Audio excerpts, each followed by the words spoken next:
And Michael Beinhorn here, and we're going to talk about his music, record producer, composer, musician.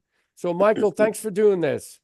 You're welcome. Sorry, I got to straighten that out Oh, that's again. all right. So, talk about your early days, maybe in New York when you came here with material and some of those early days in the 1980s.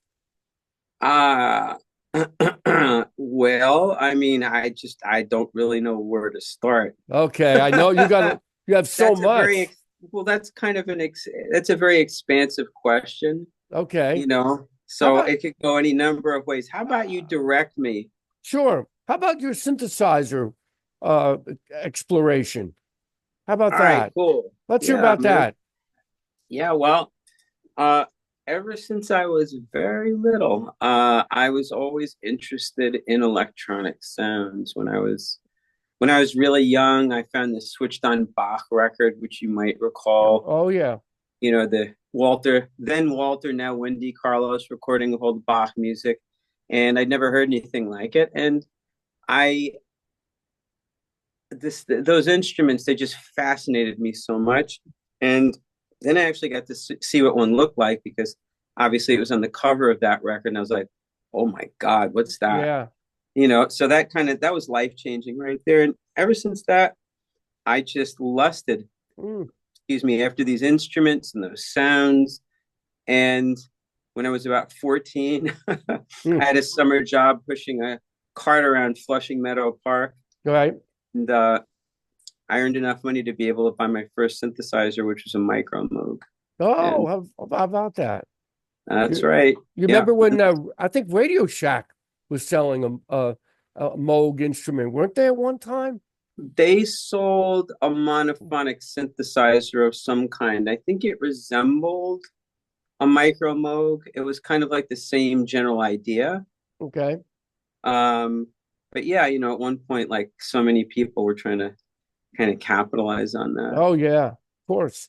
And then what kind of bands were you first in? Were they cover bands or Um, like I didn't really have any musical training. I mean, I sort of did. I'd taken piano lessons, which I quickly sort of gave up on because I just couldn't retain the information. So whatever skills I developed from that kind of fell by the wayside real quick. And having a synthesizer was kind of life changing though, because mm, all of a sudden people were interested in oh, that. I'm So if you sure. told someone, "Hey, I got a synthesizer," all of a sudden they're like, "Let's jam," Yeah, there you and go. Yeah. all of a sudden you just find yourself at a bunch of people's houses you don't know, and you're playing with them and stuff, and like you're kind of faking your way around. But with a synthesizer, you can kind of pretend more and not have the same kind of chops that someone might need to play an actual polyphonic keyboard or bass or Right, guitar right, and drums or something like that. So I could really fake my way through stuff a lot easier, and it kind of it made me a little bit bolder, which right. was cool. But I played with a bunch of people that I met in high school. Oh, okay. It was pretty sporadic, and I started hanging out with one friend, and he was a drummer. His name's Fred Maher, Oh and yeah. I interviewed him. yeah, and we uh we went to we go to the East Village quite frequently, which is Yeah. when you're in your teens and like Yeah. late 1970s, what else are you going to do, right? Right. That's So true. you know so we went down there and we started seeing these like handbills all over the walls and like Mm, fire hydrants and lampposts and whatever. Are you into these bands? And it was just, we looked at it and it was just a list of every single kind of weird proggy type band, right. and it was all stuff that we were deep into, and we'd never met anyone else who was, No. there was like a handful of people we'd encountered who were into these things. So we're like, what is this? And it had this Yeah. address on 24th Street. And we went to this address, and this old Yeah. guy with a beard opened the door, and it's a guy named Giorgio Oh Gomelsky. my gosh. Everybody knows Giorgio. Oh, we met him too. Everybody. I can't. I've Yeah, talked to so right. many people that know Giorgio, honey. Excuse me. He's everywhere. He was everywhere. It was. It's amazing.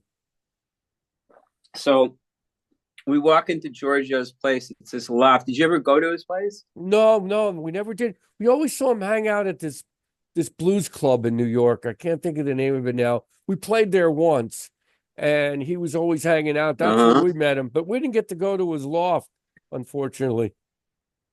I wish we did. Yeah, well, it was definitely an interesting place. It was an interesting place. It was crazy. So we walk into this place and it's kind of, and we meet this other guy who's there too, and it turns out to be Laswell. Oh, You know, oh, that's funny. yeah, it's Bill Laswell. So like Bill and Giorgio had kind of hooked up, Hmm, and Giorgio had, I guess, taken Bill under his wing right. and was giving Bill the opportunity to use that his space as sort of like I guess a sort of like a meeting point, or some kind of place to sort of assemble a band. Okay. So without realizing it, we were sort of being auditioned. No, that you is know, amazing. Right place yeah. at the So we right were, time, right? it, that's how it works. Yeah, it's That's the true. only way it works. I mean, being in New York at that point in time, that was the right place It at the right time. I was. mean, you know that. We were there. It was great. I mean, Yep. what an experience, right? Yeah. The clubs were so exciting. The people were Oh, into dancing.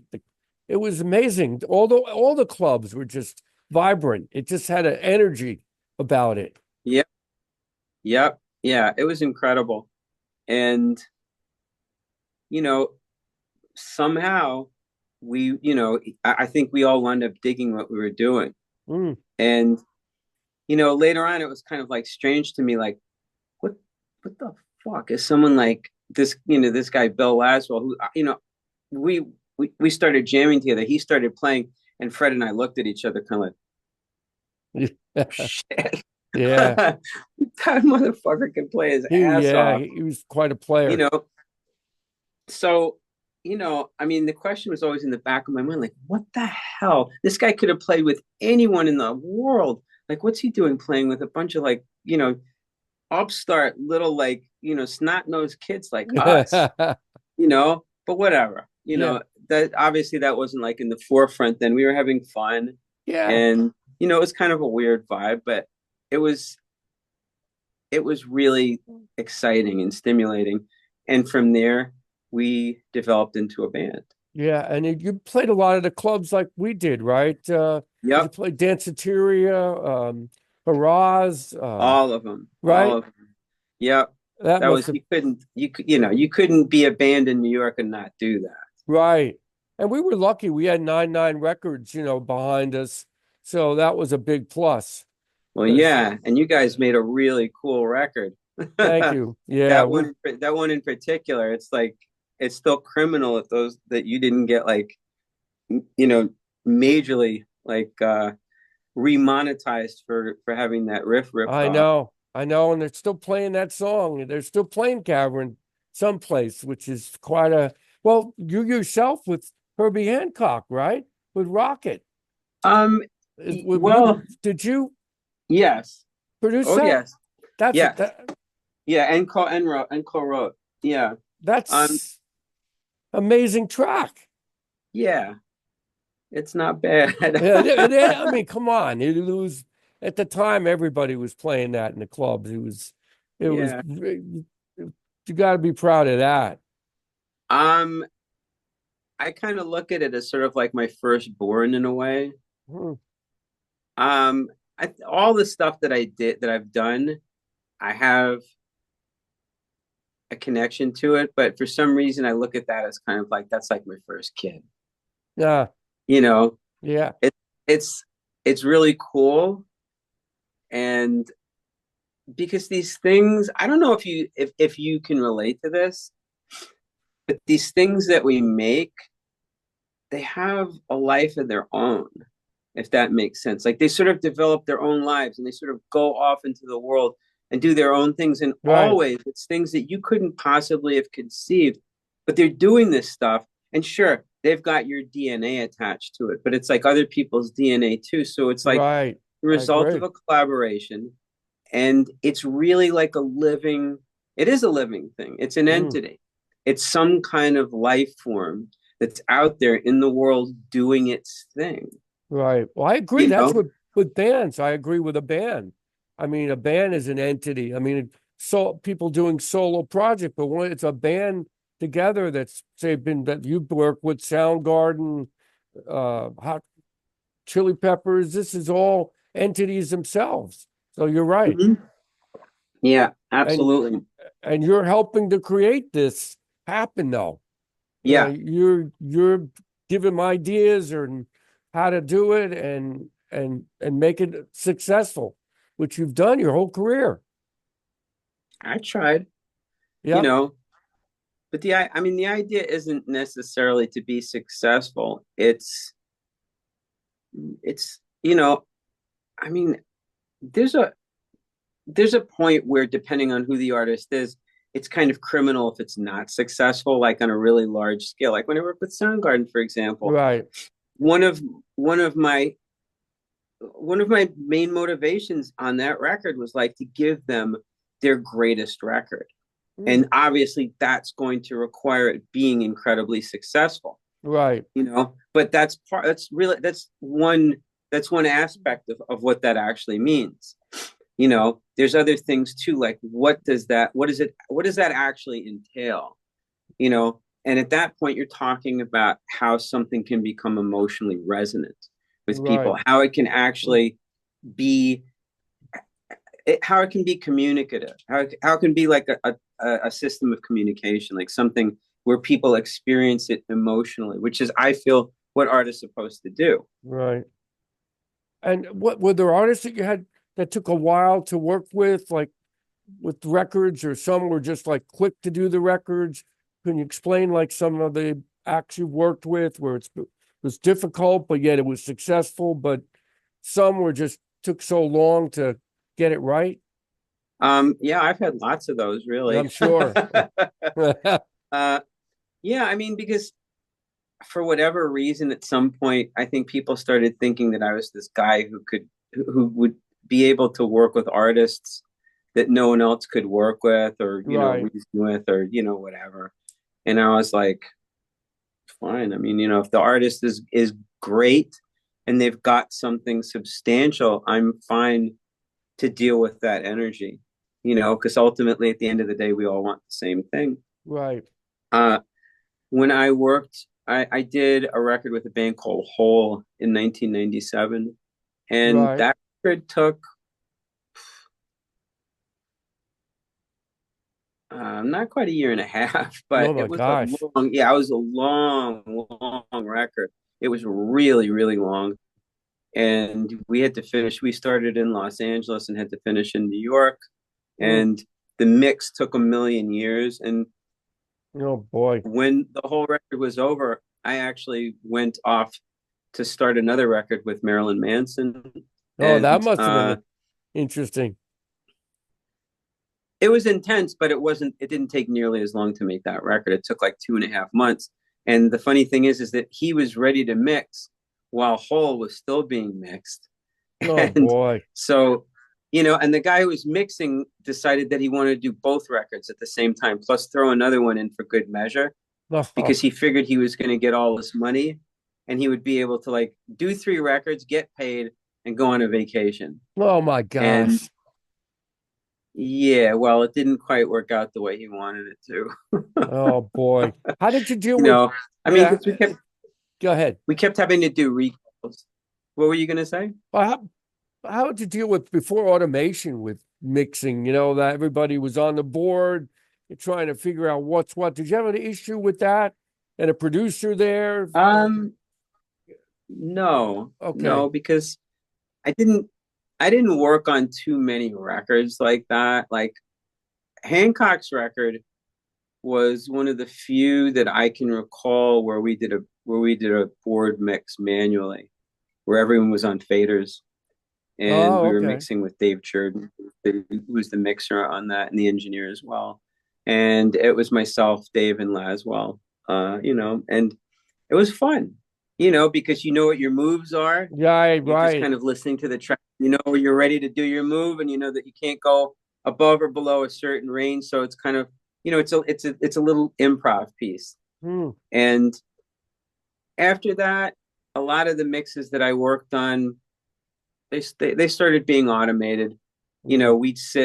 I'd sit in the studio with the mix engineer and the artist, Right. and we just make comments about where the mix was going and stuff like that. But it's very easy to work with automation, as I'm sure you know, Right. because Of course. once you've made a move, it's pretty much memorialized and you can forget it. And Right. if you need to override, you can override, and that's easy. And you can modify stuff as you go. And depending on what kind of console you're using, I mean, this is back then, obviously. Now everything's automated, Right. so it's not Of even a course. question. But yeah, I mean, it was fun working like that. Have you had, so with Hole, did they come in where they didn't have anything ideas what to do yet and they weren't prepared? Is that why it took so long with a group like that? Did that have something to do with it? Uh, no, um, it was like a combination of many elements. Um, when the record started, um, they told me that they would hire me on the condition that I didn't fire their drummer, which for some reason I'd gotten a reputation for doing at that point. And I was kind of like, okay, I mean, I'm assuming she can play the parts, and that's fine with me. Right. So we started out in rehearsals, and we spent like a month and a half. Like I was working really closely with Patty, who was Right. the drummer, and it was like, all right, we're going to do this together. We're going to be a team and get it done. And we went into the studio to start tracking, and the minute we got in, everything just kind of fell apart. Like Oh, was forgetting her parts, oh and we'd boy. worked for like a month and a half at this point. And I was sitting in the studio, 3 weeks in, we don't have a finished track. The drums sound like shit. No. And I'm pulling my hair out. Yeah. The thing about this record is that they kind of tasked me to make a specific kind of record. They didn't want to make a more punky record, or Okay. something that was more Seattle sounding or whatever it was, Right. like the previous record, which is fantastic, by the way.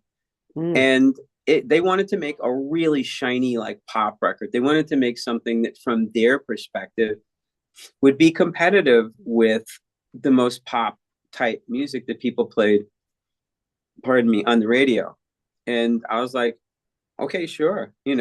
We do have to respect certain guidelines if we're going to make that kind of record, so let's Right. be clear about what those guidelines are. That's why I worked so closely with Patty. And so we're 3 weeks in, and it was actually getting worse at that point. Hmm. And I'm not sure what happened. It might have been a case of red light fever. I just knew that I had to make this work somehow. Hmm.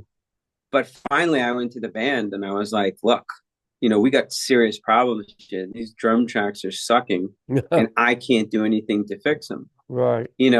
and they all looked at me and basically in one voice were kind of like, do you remember what we said at the beginning of the project? And I was like, yeah, I do, but we're in serious trouble here.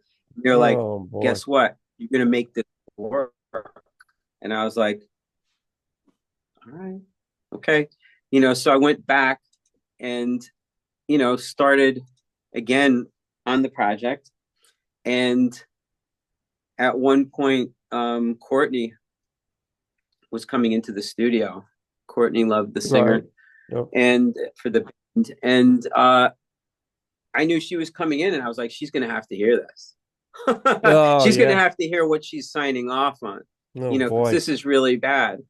And I mean, I already had someone at that point waiting in the wings, because I was like, if this is going to happen, it's going to happen quick. So I'd called someone who I'd worked with on other recordings, and I was like, if you can be ready to pack your bags at a moment's notice, I'm going to need you to come down to Los Angeles and get to work with me. Right. So he Yeah. was a phone call away at that point. Courtney comes in the studio and we're playing back one of Patty's drum tracks, and she recoiled in horror and she was like, "What is that?" And I was like, "That, my dear, is your Yeah. drummer." Oh and boy. basically she said, "Fire," and she walked out of the room. Oh my God. What was her you budget know, on that? What was a budget on a record like this if you're spending all that time? I mean, it's amazing. I mean, we never had a lot let of me tell time you in the something. studio. You know, Let me tell you something about that. Like at that level, they're not even telling you what the budget is. They're not oh, even okay. telling you how much money you've got to spend. No one ever gave me a dollar amount on that record. I've worked on records where Oh there was like, man. okay, you got this much to spend and you Right, got to apportion it here, here, and here. right. So we'd sit down and work out like a budget, and maybe we'd go under, maybe we'd hit it right on the nose, maybe we'd go over. But, we'd have an idea on this record, nothing. I Oh was my never gosh. told the dollar amount. And I was like, okay, fine. In fact, it was really funny because at one point in the recording, this is a really funny story, Yeah, actually. I started freaking out, because we were working at the studio at Conway in Los Angeles, right. which is one of the best and most expensive studios in the city. Hmm. And we were in there like 5, 6 days a week, and basically we had the place locked out. So if you got a lockout on a studio, you're paying full rate for an Oh, entire day. oh my And gosh. we weren't getting any breaks from the studio because they know they had it, they had us over. Besides, we had money to burn from how they saw it. Yeah. And, so, but the other thing is that the band Courtney was bringing in like all these like Eastern healers and meditating, and gurus and people helping them meditate and this and that and the other. And it was, and like they're putting all this on the studio budget, right? Oh my And we've gosh. got we've got equipment rentals, Oh and obviously they're man. paying for my hotel bills, my car, Oh, this, all my meals, and we're all eating on the studio budget on the recording budget as well. So like you can hear like the money add oh up in the man. background if you really listen hard. Like at a And I started to get casino. really scared. You're like a casino owner there, you Pretty know? much. Yeah. So I made an appointment, to see the Oh president of the man. record company of Geffen, who was a guy named Eddie Rosenblatt. And I came into the office and I was really panicking at that point. I was like, look, Eddie, like this record is going out of control.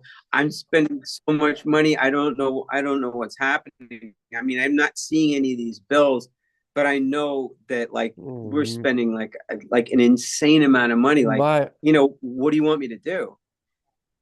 And he looked at me and he gave me this little smile and he said, just make the best record you can really, there you make. go. That's the kind of people you That's want to that, work and that with. was the Hey, end of the meeting. that is funny. That was the end. That was the end of the meeting. Oh I my mean, he was gosh. amazing. Like he was one of these people who really there are really bad people that work in the music industry. There's no No, question about it. I'm sure you've seen it. Oh, I've Oh, I've had my share, but like yeah. this guy was definitely what you would refer to as a prince among men. He cared about artists very much. Mm, He knew what he was selling. He understood the product. That music has an intrinsic spiritual value right. that touches people. It means something. It has deep, deep meaning if you get it right. So That, let's get it right. yeah. Spare no expense. We'll worry about the money later. And I was just like, Eddie, Boy, thank you. And that that is was it. something. That is something. Yeah. Yeah. I mean, I remember he took us out to dinner at the end of the record and he was like, we were just celebrating because they were all so happy with it. And it was, his having people like that in your corner is an amazing feeling. I can imagine. Yeah, it really is, especially when it's at the highest possible level and they're the people who are overseeing cutting the checks. Right, So right. there's an upside. With that said, I don't believe that upside exists anymore, and I don't feel that there are people like that in the music industry that are like that. That it's strictly bean counters and people who don't care. I think that some of the best of them recognize the creative people in their midst, but they're really not empowered to do anything positive with them. Right. Yeah, especially now. I mean, I don't know what to say about the music industry and everybody making anybody on a computer making music, and it's just so much to go through. How do you feel about it now, about the music the music industry, and where do you think it's going? You've done a lot Um, of records and in the past. yeah. Um, I don't I don't have a happy answer for that. I do think that the larger music industry has really messed a lot up. Mm, I think that they've turned it into so much of a business, and they've commoditized music so much. I mean, music was always a commodity. It was always right. something that you trade. It was something that where you had it was transactional. You traded things for it. Obviously it was mostly money, but like it's become more so, much more so, to the extent where you don't have people in the industry anymore who really understand the intrinsic nature of what it is that they're selling. Right. How it's what it's supposed to mean to people. They see everything in terms of data, and Mm, demographics. And how are you going to create something that's going to have the largest effect on the largest possible audience? And the best way to do it is to work with formulas that have worked in the past. mm, Doesn't matter if they don't work again. If you can apply them enough times and think they're going to work, then obviously something else went wrong if it doesn't work. right. You know, I agree. that's that's the approach that most people take. And it's funny because like a lot of times I'm not hearing this kind of pushback anymore. But I used to hear, people used to be like, oh, you can't relate to the music that people are making now. Like, this is how kids make music and blah, blah, blah, blah, blah, and this and that and the other. And it's kind of like, have you taken a look at who's running these record companies? It ain't kids. It's a Mm. bunch of old white motherfuckers, There you you know? go. And they're the ones who are calling the shots. It's not the kids. I'm Mm, sorry. The people who are on Bandcamp right now, those are the people who are trying, but they've got such a bad example set in front of them because you don't have any people who are acting on the larger scale music industry as mm, mavericks the way people used to. Like mm. when we made that record with Hancock, Right. it was big. It did really Yeah. well, right? That wasn't the way it was supposed to go. Oh, Hancock was on his last legs as an artist. He was about to get the boot from Columbia. That was going to be oh, his last record for Columbia. oh They were my going to kick gosh. his ass into the street after that, and he was going to make his money for the rest of his life touring Europe and Japan. That was it. He was done. The fact that that did what it did was a shock to everybody. I mean, frankly, we were surprised too. I mean, Yeah. we knew that we had something cool, but we had no idea the extent to which it was going to, that it was going to hit. Well, And I'm not going to take all the credit for that either. We can't because a lot of it was also down to the video that accompanied it. right. You Well, I got to say that about Cavern too. I mean, we never thought we'd ever be in the liquid would ever be in the dance music market. We right? were an alternative band, Yeah, playing exactly. clubs, and out of the blue we did these two songs, and then all of a sudden we were getting these shows at Paradise Garage, Funhouse. It So was amazing. It was that absolutely amazing. even today, that bass line is still like And it's one of the best bass lines ever. And we I think we only had a couple sessions. That was it. We Yeah, had one session to record the main tracks. Then we did the overdubs, and that was it. And then Ed Bauman really did a great job with the mix on that. I yeah, mean, and we yeah. did it at Don Hindenburg was the engineer. I think he's done a bunch of things.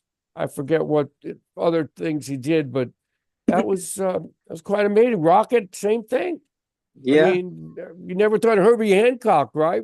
He's a jazz player, and then all of a sudden it He hit. was trying desperately to have like a great big pop hit, and he never could do it. I mean, Headhunters with that song Chameleon and Watermelon Man. I mean, they were Right. every kid in a band was jamming to that to Chameleon in like the Right. They 70s. were. That always wound up coming Yep. up. But like, yeah, Herbie, he missed the bus seriously trying to make a pop record. But this came through the back door, and all of a sudden he's at the first MTV Music Awards ever, sweeping the awards and Yeah. getting 5 awards, and like winning a Grammy for best R&B instrumental and shit. And it was like, but we weren't expecting that. That No. was like that came from out of nowhere, you It know. it was played everywhere. I mean, Yeah, it was, and you did the scratching right with that. What did you develop some type of technique for record scratching on that record? me. I thought you or somebody was doing something. Oh, no, no, no. No, no, That was DST, now known as DXT. He that's did that. right. That was a live performance. No, Oh, okay. that Wow. was a live performance. No, he did that. What he did was take a Ah, sound, that I'd actually created um about a year and a half prior, and he okay. used that in his performance. That was my involvement. But as far as the performance, that's all him. I mean, Oh, wow.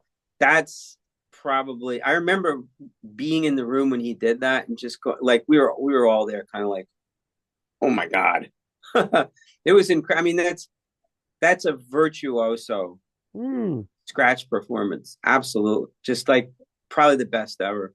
You're in the magical moments there, right? In the studio, seeing that, and then it gets out to the world and it's still played when people hear it. It still resonates. Yep, That's what you want to make music for.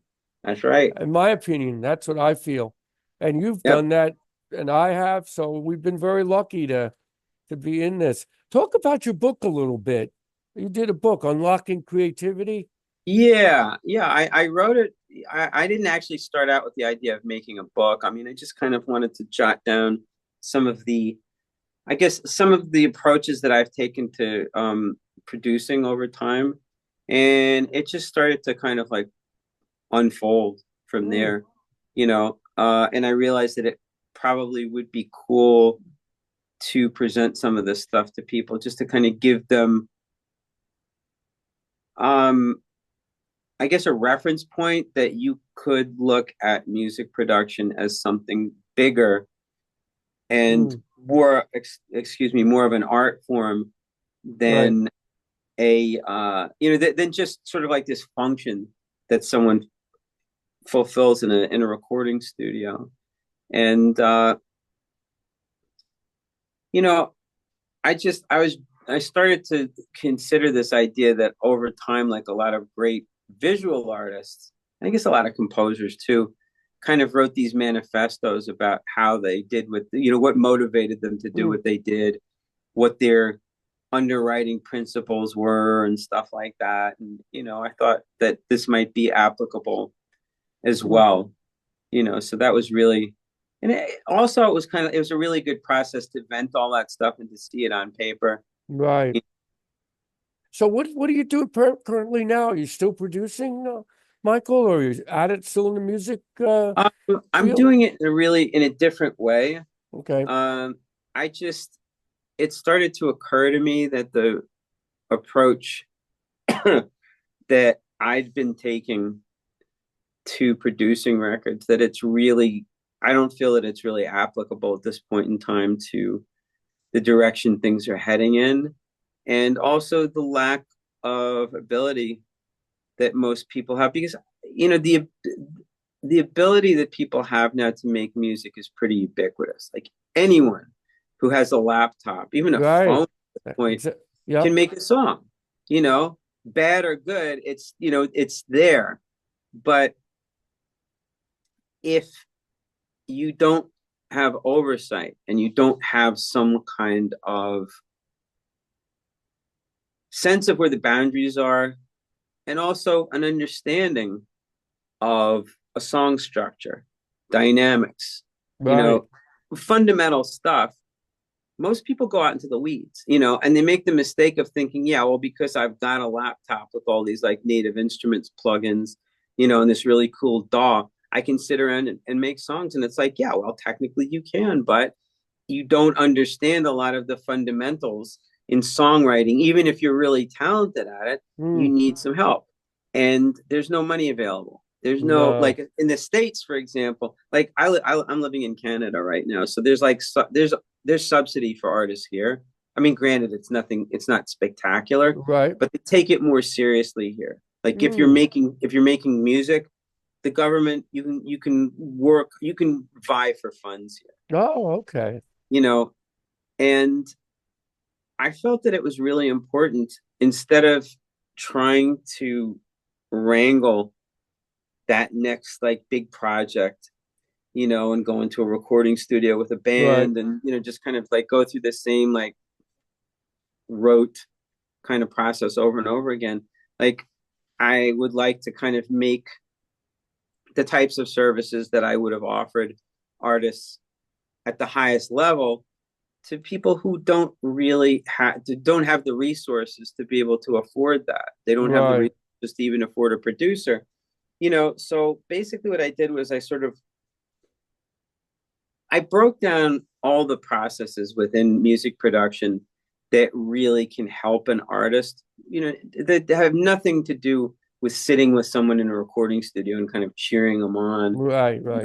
or being the producer engineer who's turning the dials and puts the mics up, just to kind of like give people a firm grounding in what isn't working in your song. Why is Mm. this not functioning correctly?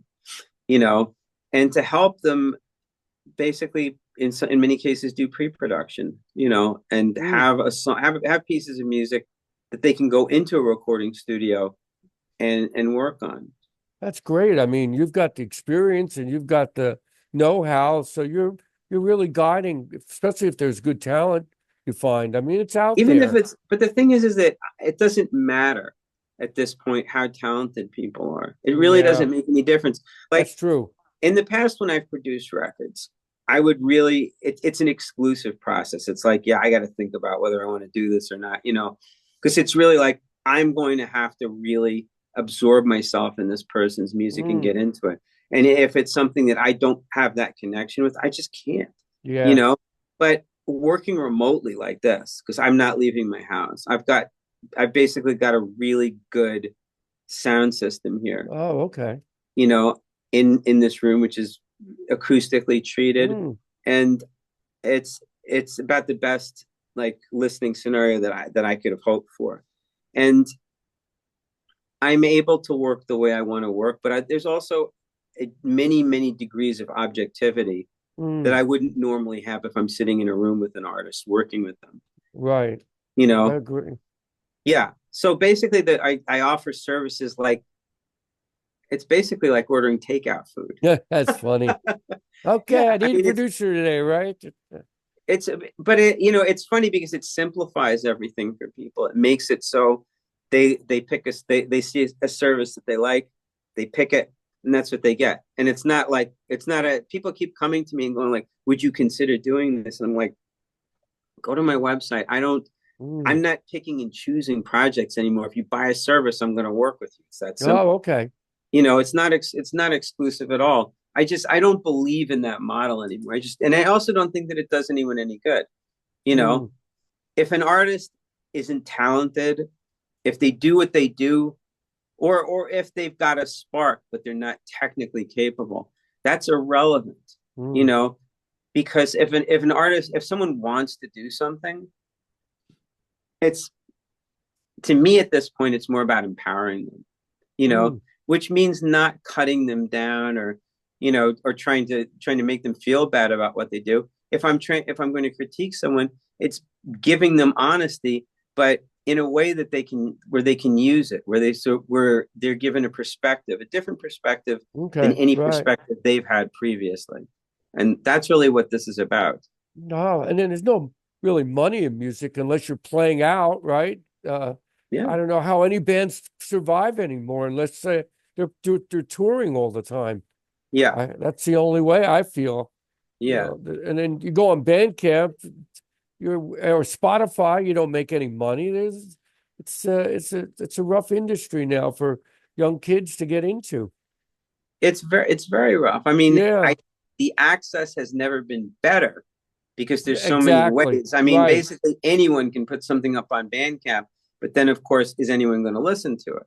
You See, know, that's it. is That's anyone it. going to even find it? You know, so you obviously have to. There has to be a certain degree of luck, but there also has to be a certain degree of like savvy. Like, all right, Right. I can get myself noticed. How am I going to do that? Like, You well, know, the same thing like with communication now. Before we just had the phone, more uh, people interacted on the phone. Now people have text, they don't get back to you sometimes. Email, it's like there's so much. I think it's an overload of just too much social media. I don't know. That's some guess I'm old school, right? We're from a different era, so we got well, to accept it. It it's is a what it lot to is. a lot to process. I mean, the It thing is is. that even if you've grown into this, and this is all you know, it has a really profound effect on your nervous system. You Oh, know, I imagine. Right. Well, you're constantly distracted because you have the phone. So yeah, you're constantly looking at the phone. So it's a constant, I see people walking with their phone, even crossing streets everywhere. So but yeah, it's the nature of reality right now. So what are we going to do? We got to do what we can do. So exactly.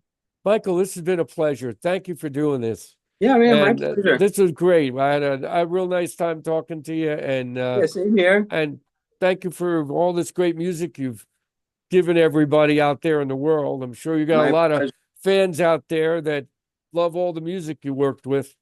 I'm sure of that. So I anyway, appreciate that. okay, so have a nice night up in Canada, and well, maybe I'll talk to you soon. All right, sir. Thanks. Take care. Take Nice care. talking to you. Bye bye Yep, now. same. Take Bye. care. Bye. Yep, too. Bye.